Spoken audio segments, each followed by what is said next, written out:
Okay. Based on what you just shared, you've dedicated your life to teaching and community leadership. What inspired you to run for trustee for the Houston City College? Well, to be honest with you, I when I became a Civic Club president in 2016, I wanted to make some things move forward to better my community.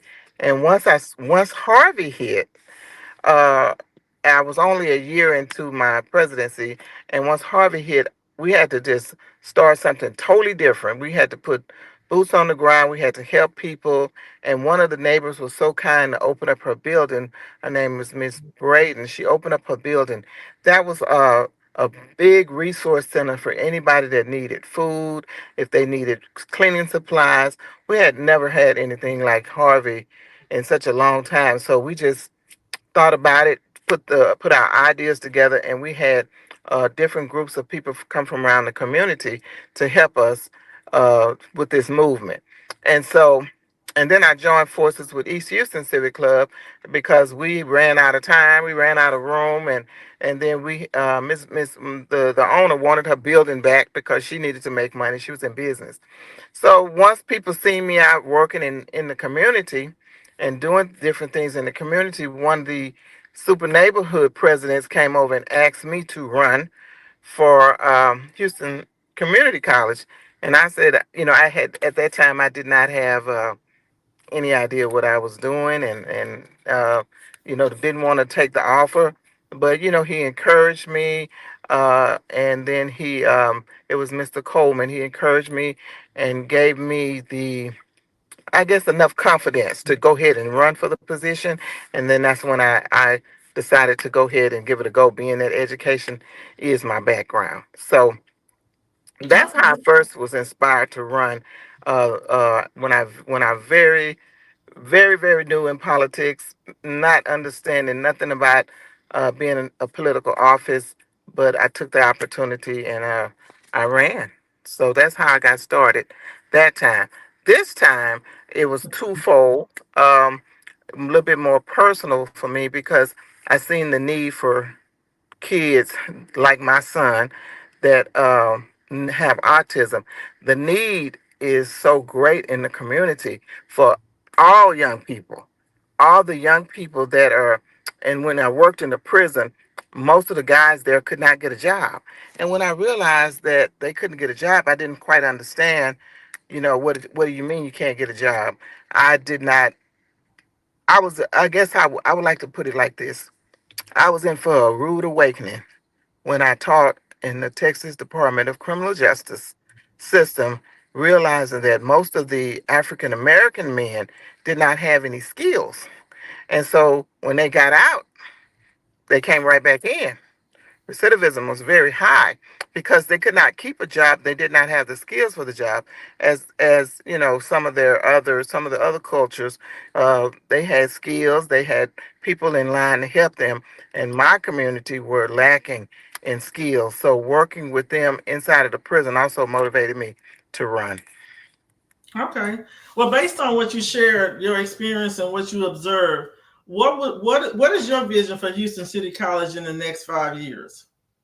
Based Oh, on your experience, what you have observed, what for the Houston Community College here, what is your vision for it for the next 5 years? well, I'm the type of person, Janice. I listen to the community. And when I listen to the community, one of the things that I hear is the need for different types of resources. One being, say for instance, food. Food, we're sort of a food desert. And so at Houston Community College, I see the need of a food court. And the reason, and that food always bring people together. We know that. So my vision is to have that food court in that building because other campuses that I visited have food courts. The North Forest campus is what now the North Acres Home campus have a little small food area, but I don't see that. So my vision is to expand the college, hopefully and prayerfully to make it bigger and to hold more students because I think it is underbuilt. From what I understand, it happened in 2018 and what happened and what is happening now. I don't. I see a need for child care at the facility when the students go to some older students. They have children, their children need to have somewhere to go while the parents are in school, so are taking courses. I see that's a vision that I see.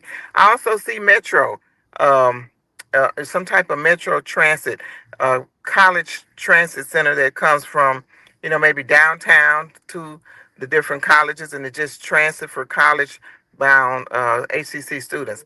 That's my vision. That's what I see. And of course, and still student enrollment. Of course, we want to get that up. That goes without saying, because when you get your enrollment up, and we're able to compete with Lone Star College as well as San Jack, then you will see a bigger campus. So that's my goal for that campus. My vision is to see something much bigger at the corner of Shepherd and Little York, and the corner of Little York and Homestead, and all of District 2, so that students will want to come. Looks inviting. Students that want to be a part of something bigger.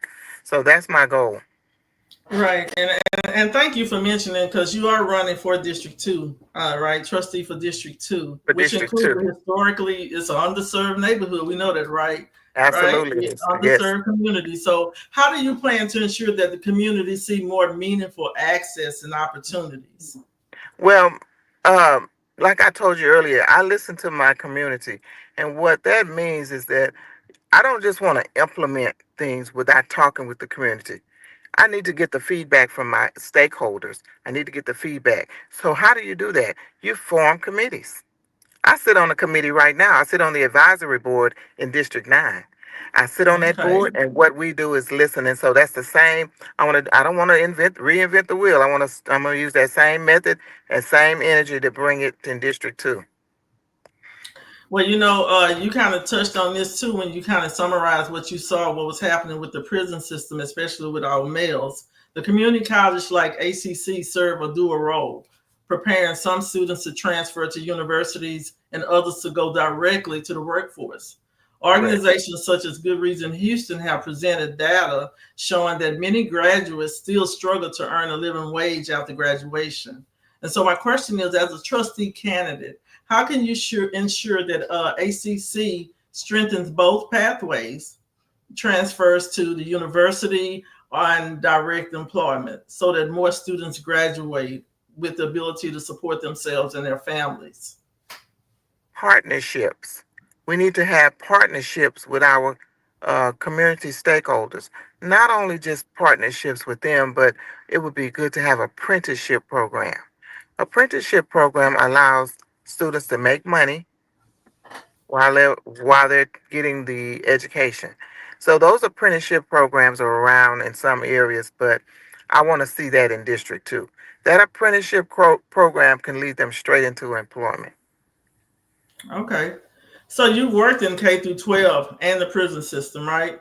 That's So what correct. yeah, what unique insights do you bring about breaking barriers for non-traditional and second chance learners? Um, the only way to be able to break a barrier is to give them a chance to work. Um, and companies that are willing to do that, even if it's work that may be, outside and may not be directly related, depending on what the offense is. It definitely depends on that. So if we can get with those uh, partners and put them in a second chance program, so that they will be able to get the jobs that they need and be able to make a decent living, that's what I would do as trustee. Many ACC students face challenges outside the classroom: childcare, transportation, the food insecurity. How would you address these? These are some more barriers as a trustees. How would you address those particular issues that I just mentioned?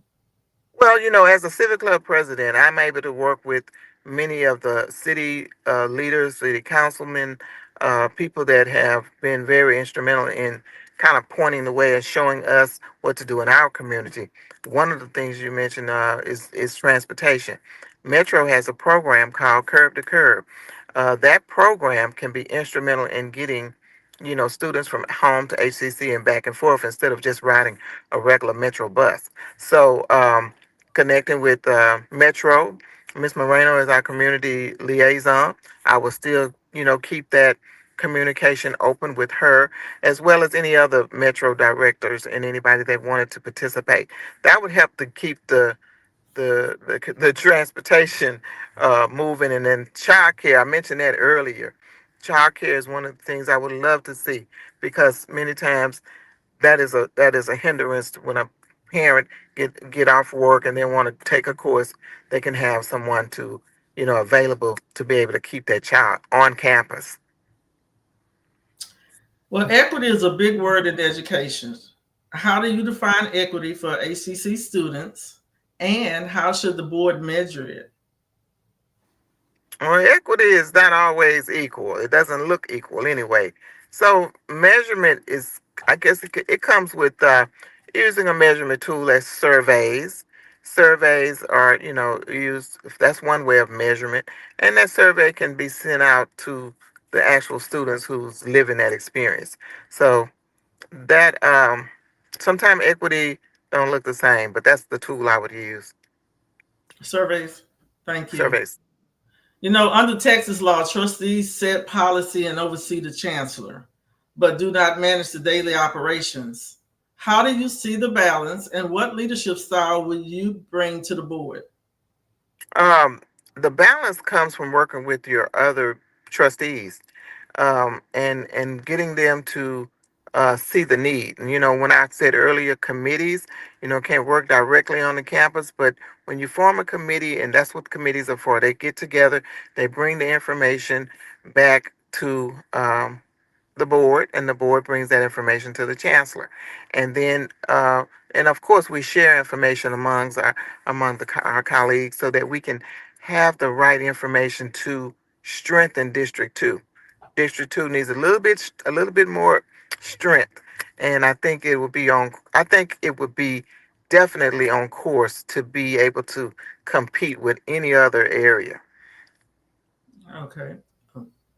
Okay, ACC recently approved the changes to the name from Houston Community College to the Houston City College. I'm not sure how many of our community people actually was aware of that name change. With the estimate of cost of nearly $3 million, as a trustee candidate, how do you weigh the potential benefits of this rebranding against the financial costs for students and taxpayers? Well, um, from listening in on board meetings, I just came to my knowledge that the name change was brought about through a survey from the students that, of course, attended HCC or have attended. I don't know if it was previous students or current students, but since they did not, I guess, we were not included in the decision making for name change. They used the actual students that were there. I think the change could be positive, because sometimes community college get a bad rap, but don't know why, but they do, and it's very costly to have all of that change. So, if there's something that community is for, me personally, I probably would have asked a survey. I probably would have got a survey tried to get some type of survey from the community. That way, I have some data to show, what the names were, how we come about the names. Don't have much knowledge in how the name change come about, other than students were the ones who made that change. So, it would be nice to have students and a little bit from the community as well. Like many colleges, ACC faced enrollment declines since the pandemic, with District 2 campuses hit especially hard. What strategies would you support to bring students back and help them stay enrolled through graduation? I think the online strategy is a very good choice to bring students back, because whether the campus is, and of course being in person, I always think is the best way to get education. But if online is an option, I would put that out, because it still would increase the enrollment if someone able to get their associate's degree, or the courses or vocational certification through an online course, and then take the hands-on, you know, at on campus or somewhere else. That would be wonderful. If it could be in two parts, that's one of the things that I would do, because it is a challenge to, like I said, if you have kids or whatever, it is a challenge. So I think online resources, it would definitely help increase that enrollment. Well, as I stated at the beginning, one of my primary mission is voter engagement and voters outreach. In recent trustees election, turnout has been very low. For example, in 2021, some districts saw only 5,000, 9,000 votes cast. What role should candidates and trustees play in raising awareness and increasing voter participation in these elections?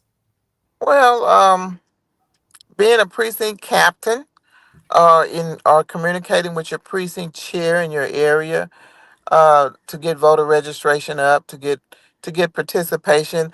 Many many of the, I guess, our young people just don't like to vote. They don't believe that it makes a difference.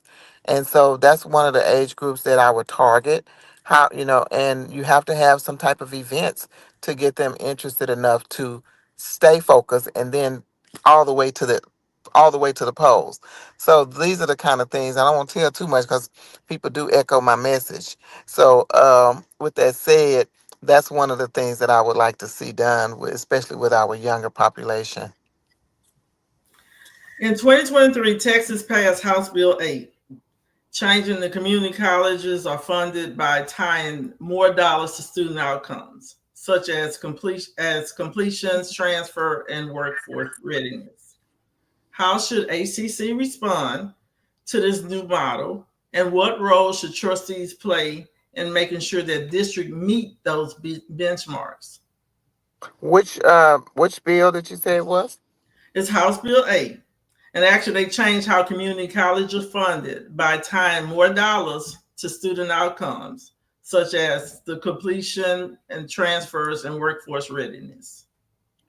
Um, by me being a teacher and understanding the model is set up to, it kind of hurts it kind of more focus on an individual than it does the complete college. I think it's a tool or measure to uh, reduce the work enforcement or reduce work or reduction in workforce. That's just my opinion. And so when you using that as a model to for student outcomes, I'm not really in favor of that as much because I've been a teacher. And if you're a teacher and someone um, trying to reduce your work so that they can eliminate your job, it's very easy to do so. You get the students that are most low performing, and then you take those students and you put them in a certain area of town, or you put them in a certain area or a certain classroom. And then once you put all those students and group them together, all the slow learners in one area, or all the teachers that in one area, so it's too easy to target an individual. So with that said, I'm not very favorable of that model because sometimes it's not the outcome of the professor or the professional. Sometimes it's just life circumstances. Okay. The legislature also passed House Bill 2, which increased funding to public schools and compressing property tax, right? Hmm. Which affects the tax base that supports community colleges. How do you see these changes impacting ACC's budget and its ability to serve District 2 students? Well, the yeah, House Bill 2, of course, was signed by our governor, and House Bill 2 give incentives to uncertified teachers. um, House Bill 2 have some good, um, I guess, there's some positive that I can see out of House Bill 2, but um, knowing a little bit about that, or knowing enough about how it's financed, is not all of it is not something that I would I could see us losing tax dollars because I don't know how you're going to be able to retain a certified teacher that has went to college, got certified, went back and took all the necessary courses that we need to take for staff development, and then you bring in someone that has never taught, and they get the same incentive and the same pay that a person that's been there, I'll say for 10 years, because 10, 15 years, because the way the education is set up now, the longevity is not as long as it was when I was teaching. So, with that said, um, that's gonna be it's the way that the governor signed off on it, and our tax dollars are gonna be spent. Uh, TEA approved. If everything has been approved, what can we do as a board member? What can we do? We can discuss it. We may can allocate the money in sections, or tied to if you stay for 3 years. So there are some ways that we can make policy, make it effective to where it doesn't deplete all the funds. So that's what I would do. I would take all of that into consideration so that we just wouldn't deplete all the money in one area. Again, I'm staying with the legislature right now with the changes because I believe it's extremely important that our community know that what we actually are up against and why there's so much conversation. I believe there's a lot of miscommunication about many of our bills that needs to be clarified, such as House Bill 2 or House Bill 8. And so, with that, I'm going into House Bill 120, which is where they expanded opportunities for students who earn a high school equivalency like a GED to transition into our college programs. How should ACC adapt to better support GED and second chance learners under this law? Yeah, I think that GED learners, if they're able to pass the GED, and they should be accepted just like any other high school equivalent student. Um, I can't. I have people in my family that have GEDs. I have people in my family that have GEDs, made more money than me as a teacher. So, so with that said, and even in the labor force, the labor jobs, they make sometimes more money than an educator, simply because probably the demand is higher, and the job may be a little bit more stringent. I don't know, but we got to support them. If it's equivalent to, if that's the law, we abide by it as a trustee. We're gonna abide by the rules that are set in our city, in our state, in our country. Okay. Again, my concern, and really in our communities where it seems like information just do not flow down, and I just believe that that clarity is really necessary for many of our community members Mhm. out here. So I really appreciate you taking the time to answer this question. So this one is around the student loan changes. So federal rules on student loans continue to shift and new repayment and forgiveness options being debated. What role do you see ACC in helping students minimize debt and understand their financial options? Um, Minimizing the debt. Oh, just give me 1 second here. Go. Just can you repeat that question, please? I'm sorry. So the federal rules on student loans, they continue to shift and with new repayment and forgiveness options being debated. What role do you see for ACC in helping students minimize debt and understand their financial options? I think the job placement programs will help them minimize debt because the time that you would have to spend in a vocational program. I think pushing those vocational programs that have the shortest amount of time will reduce the debt that they would have to pay, as well as depending on what type of program they get into.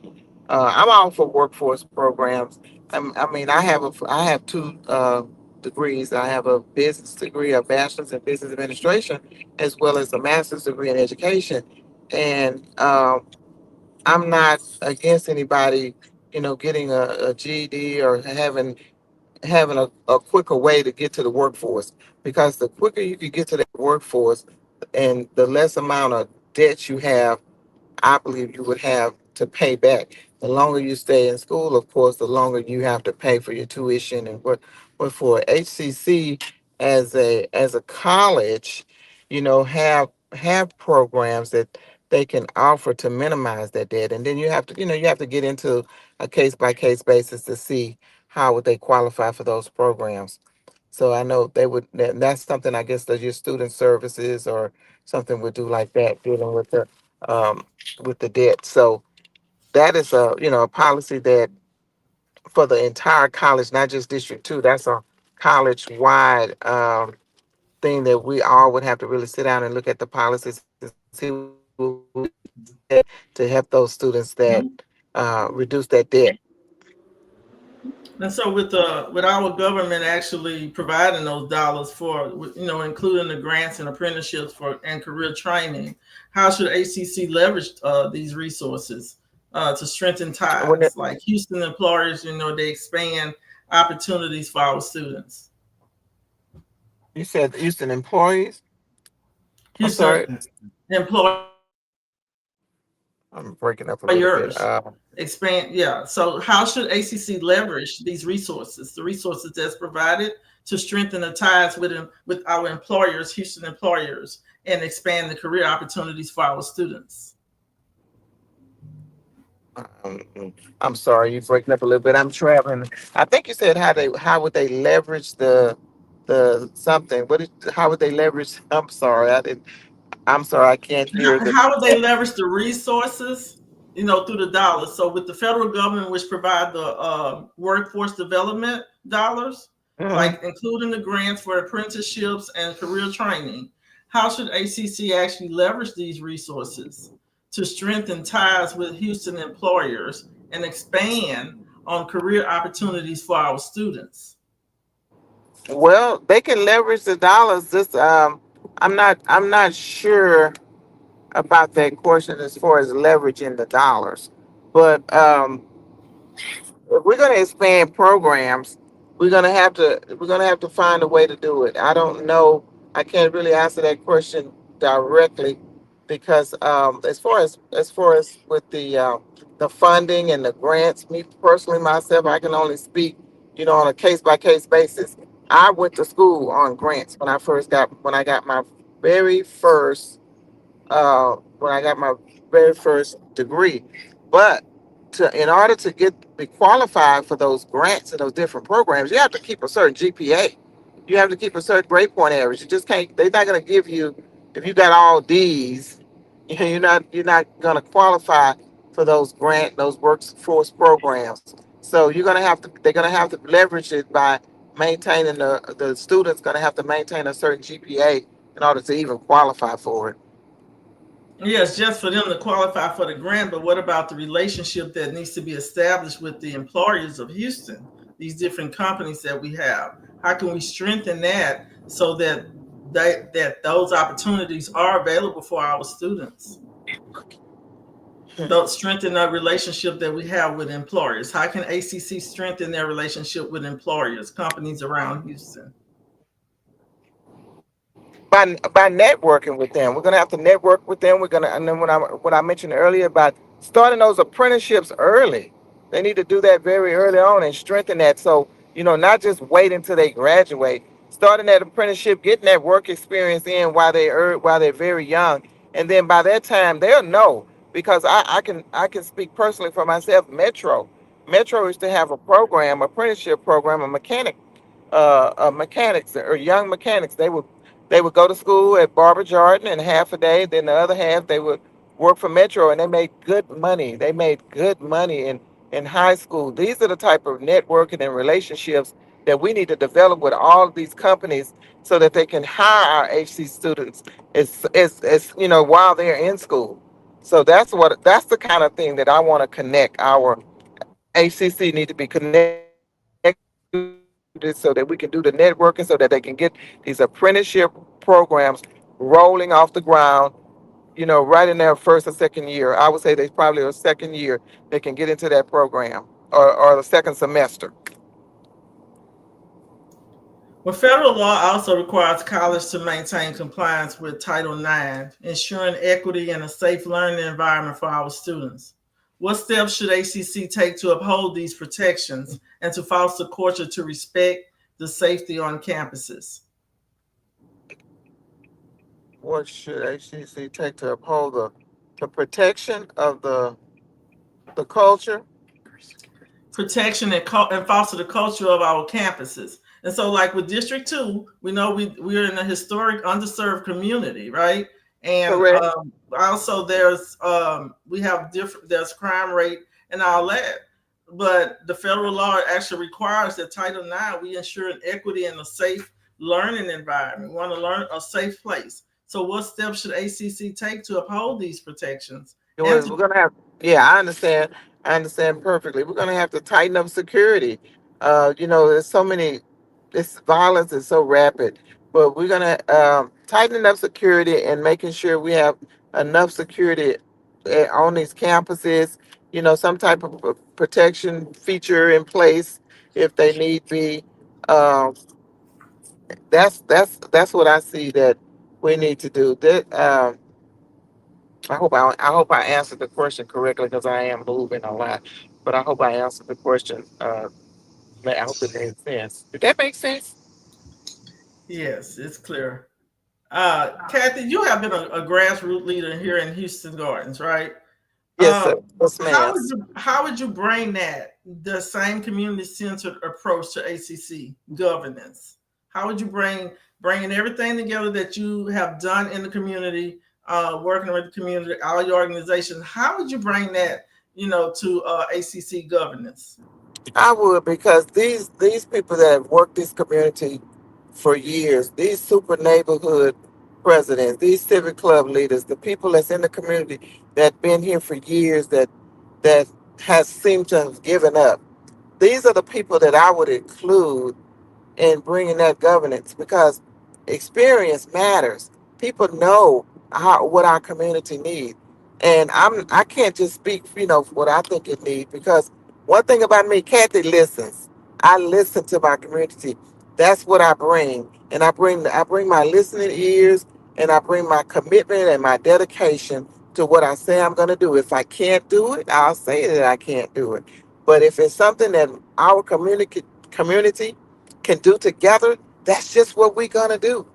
We're gonna do it, and we're gonna put it. I'm gonna put it before the board. I'm gonna ask, to speak with the chancellor about it, and try to get buy-in from my colleagues on the board, of course, my community, and every ministers, anybody that want to be a part of this movement.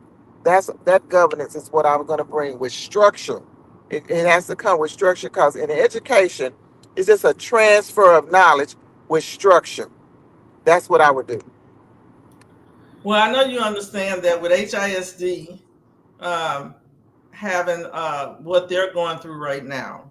What role should ACC play in strengthening their partnership with HISD and nearby ISDs, especially the dual credit and early college opportunities?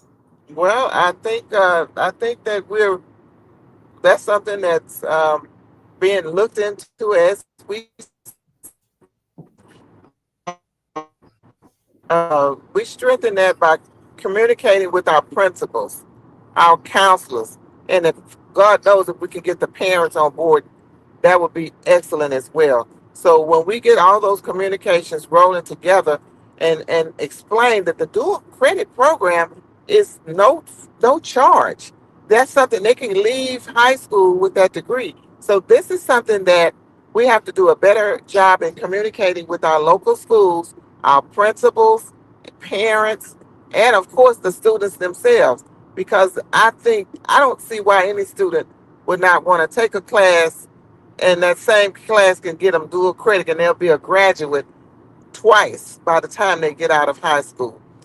So how do you strengthen that? You strengthen that through communication. You strengthen that through setting up a committee. You strengthen that through networking. You strengthen that with your counselors, your principals, your assistant principals, parents, and students working together. That's what we do. That's what we need. We're going to have that. Otherwise, we're not going to be able to get the participation we want, because they got to have a great understanding of how beautiful this program is and how beautiful it can work for all our kids. Okay, and you said that we have to get families on board, and it's important for families to be on board, and that is my primary advocacy is for families to be on board. So, how will you ensure that District Two will make families feel like they're actually being represented? And I know you said you listen to the community, which is a good thing. You listen to the community, but how would you ensure that families feel that they're being represented and they heard in decisions that are made by the board? Janice, to be honest with you, I would bring those families together, find a way to bring those families together, let them know what the common goal is for all the students. I don't care if we have to buy them some ice cream. We're going to have ice cream socially. We're going to socialize. We're going to sit down, because food, good meal, always bring people together. That's what I would do as your trustee. That's what I know that works when people get together, families come together, have a common goal. I've seen it done over many years. I think it still can be done. I've done it before. I did it when I was running for office before. We went over to the North Forest High School. We sit down with the principal. They had a career vision day. We got with those students. We got with the principal, and the students got their parents involved. So that's how we do it. I shared that information with someone, and I found out that um, it was echoed, and they did that same thing that I'm talking about right now on this podcast. So people take your ideas. They may echo your ideas. They may echo your message, but they will never be able to replicate my experience. So, Miss Kathy, I really appreciate you. So, but in closing, I just want to give you an opportunity. What would be the top three priorities in your first year as trustee, if elected? If elected, my first priority, of course, is to still continue to get that enrollment up. Uh, my next priority is to make that campus a resource center, as well as a food core center, because when people get together and eat good food, they talk about things and ideas come along. And when you nourish that body, because you have to feed them first in order for them to hear you. If a child comes to you hungry, they cannot learn. So food court, daycare, that provide the sources that they need to get the enrollment up. So those are one of my three priorities that I want to see, because that'll help that college grow. And if I can and if I could add, put in the resources, or the programs that students want to take. You got to put something that they want to take, because why are they going to San Jack? Why are they going to Lone Star? What do they have different? One of the things that they just brought back to HCC is the nursing program. The nursing program has recently come back to HCC. They also brought a pharmacy program to the North Forest campus, to my understanding. This is when we were in one of the meetings. So if those are the programs that our students want to take, then those are the programs that we need to bring to District 2. So that's what I would do as your next trustee. And that's going to be my priority. But why should voters, and I'm saying we because I'm also in this community as well, why should the voters in District 2 place their trust in you? Oh, because I'm dedicated, I'm committed, and people know me as a person that you can trust. I live in the district. I've been in the district for over. I'm the only candidate that's been in the district over 7 months. So, with that said, that's why they should put the trust in somebody that they know, that's been here. They've worked with me. I've worked with just about, if I haven't worked with them, they know me. Super neighborhoods, civic club presidents. So I've been in around the community and with my neighbors. I've worked with teachers. I've worked with principals.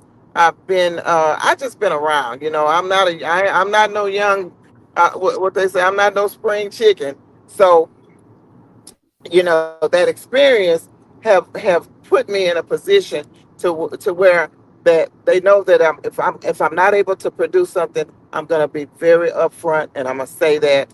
and I'm not going to mislead the community to try to, to gain anything. I have nothing to gain. This is a nonpartisan position. It does not pay one quarter. So I feel like if I could work for free as a civic club president, because not only it's not rewarding, you get the heat as well as sometimes you get some accolades for some things we do good, but we also get the heat for everything that don't go right. So with that said, I'm able to take that heat and I'm going to say, okay, let's come back to the table. Let's see what we can do better this year. So that's the kind of person that I am. Like I said earlier at the beginning of this, I am a God-fearing woman, so I'm going to put God first in everything that I do because he's my keeper. And then after that, I just pray that I do everything that I can do. And if I don't, I tell people, don't charge it to my heart, charge it to my head. Don't charge. I don't mean no harm. Well, Kathy, I want to thank you for sharing your story and your vision for the Houston City College. Um, Also, to our listeners, I want you to understand why these conversations with HCC candidates or any candidate is important.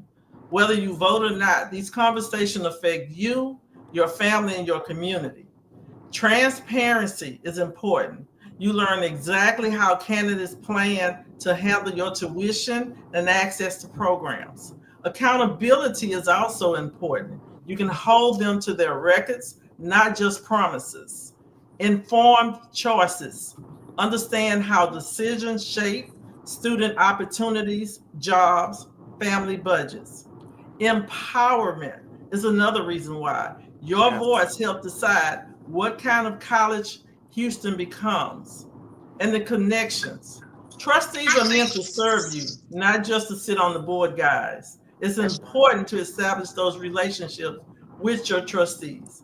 And then the education, to see how HCC prepares our students for university, careers, and the workforce needs. And then voter turnout. Most people don't show up, but your participation carries real weight. And the future impact is ACC decisions affect Houston workforce, the economy, and opportunities for the next generation. And I want you all to know that Election Day is Tuesday, November the 4th, 2025, with early voting beginning in October. So please, guys, please get out and vote and make your voice heard. Again, Miss Kathy Lynch Gunter, I want to thank you. Oh, you have something to say? You want to add something? Yes, Okay, come I on. do. I want to let everyone know early voting starts October the 20th through October the 31st. Please go out and vote early. Okay, well, thank you. Thank you so much. Thank you for your time. Listeners, you heard it. Get out. We need you to get out there to vote. We brought one candidate to you, and we will be bringing other candidates to you each week in this forum. So please, hope to see you all next week. We'll get information out to you soon. And again, Miss Kathy, thank you for your time. Thank you for your patience. And thank you, listeners, all that have joined us today. I really appreciate it. We are creating a space where we know that many of you cannot come to these public, these in-person forums, but we want to just make a space for you where you can just listen in and just hear to get the information that you need to make better decisions when you go out to vote. So again, thank you guys. Thank you. Thank you so much. Thank you for the invitation. I really appreciate it. And like to know how we can look at this live or go back and look at this. Please send us that information. Thank you once again, Miss Janice. You're welcome.